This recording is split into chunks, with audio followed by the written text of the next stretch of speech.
voudrais aussi saluer mon frère, honorable député Abdou Baketao, qui est le maire sortant de Wamdi Baké, et qui a bien voulu, lors du déplacement précédent de la délégation russe, les amener visiter notre service.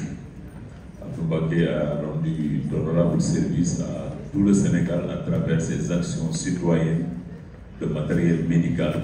Les Sénégalais l'ont connu à travers ça, il continue toujours. Et il a eu également à bénéficier de la confiance des populations de Baké pour diriger notre ville pendant 7 ans. Et aujourd'hui encore, il est à l'Assemblée nationale. C'est un frère, c'est un honneur pour moi donc, de venir assister à cette manifestation à laquelle on vient de lui délivrer ce diplôme de reconnaissance. Donc je voudrais également, à ma qualité d'adjoint au maire de Baké, transmettre aussi tous nos remerciements à la délégation russe pour cette marque de distinction qui, au-delà de l'honorable député Abdou Baké, fait honneur aussi à toute la population de Baké. Soyez-en remerciés. Je voudrais aussi marquer toute ma solidarité et mon respect aux doyens de la faculté dans cette salle où nous sommes. Et qui connaît l'université sait également que la FASTEC constitue le dispositif par lequel sortent les grandes ressources humaines de qualité qui forment les cadres de ce pays, particulièrement le corps professoral et enseignant. Donc, l'honorable doyen, nous marquons tous nos respects. Je voudrais donc, sur ces mots seulement, vous remercier et encore encourager Abdou Baké pour cette marque de collaboration, parce que c'est ça aussi qu'on attend des élus du peuple. Quand un député se déplace à l'étranger, trouve des opportunités et fait tout pour déplacer une aussi forte délégation dans le pays. Je pense que c'est l'occasion encore de le remercier. M. Sambi qui travaille d'arrache-pied à faciliter encore ce contact. Monsieur l'ambassadeur, nous vous remercions donc et je pense que nous aurons l'occasion également dans le cadre de cette collaboration qui s'est faite aujourd'hui à la FASTEC de pouvoir également venir au ministère de la Santé, pourquoi pas également nous accompagner dans nos préoccupations en termes de renforcement de capacité de nos ressources humaines, les médecins, les gynécologues, tout ça. Nous en avons échangé tout à l'heure. J'espère qu'avec l'accompagnement de l'honorable député, nous aurons l'occasion également demain que toutes les actions de ces gens puissent se faire également pour le compte du ministère de la Santé. Voilà, c'est quelques mots que j'avais à dire. Vous remercier encore très chaleureusement et bienvenue encore à la délégation russe au Sénégal. Je vous remercie. Мероприятие, да, есть руководство Сенегала, который видит все усилия, которые мы делаем, и благодарит господина депутата, который был в Москве и использовал отношения, которые смог наладить там, красивые отношения, много сторонние отношения между Сенегалом и Россией, и мы будем продолжать работать. Двумя словами. Благодарим. Спасибо большое. Ну что, коллеги, давайте мы отпустим, наверное, наших VIP-гостей, назовем их, потому что люди крайне занятые.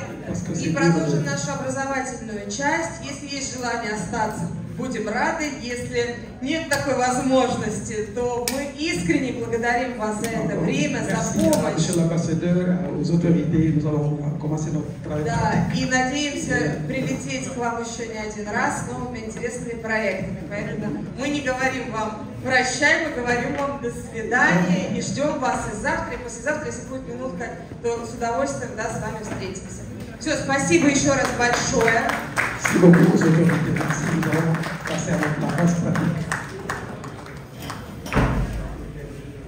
Je m'appelle Dmitry Kurakov, ambassadeur de Russie au Sénégal.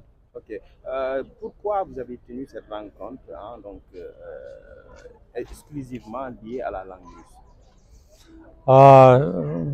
Vous savez, notre pays a décidé de revenir en Afrique pour aider ceux qui ont intérêt à apprendre le russe. Et le Sénégal est particulièrement important parce qu'ici, c'est depuis le président Senghor que la politique d'introduction du russe au lycée est en vigueur. Et même maintenant, il y a plus de 50 lycées qui font apprendre le russe aux Sénégalais. Donc le choix était évident. Comment se porte la langue au Sénégal? Vous savez, après la dissolution de l'URSS, il y avait des problèmes parce que l'Union soviétique a eu beaucoup de problèmes à l'intérieur du pays. Mais maintenant, comme je vous ai déjà dit, nous revenons en Afrique. Et donc, nous avons plusieurs programmes à proposer aux étudiants apprenant le russe. Et ce séminaire, c'est un des programmes qui était réalisé ici au Sénégal.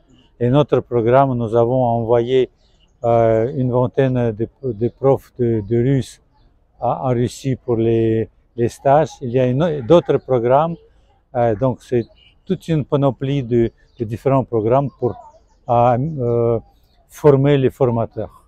Quelle est l'utilité de cette activité qui d'aujourd'hui consiste à capaciter les enseignants et les étudiants? Vous savez, pour nous, le plus important est que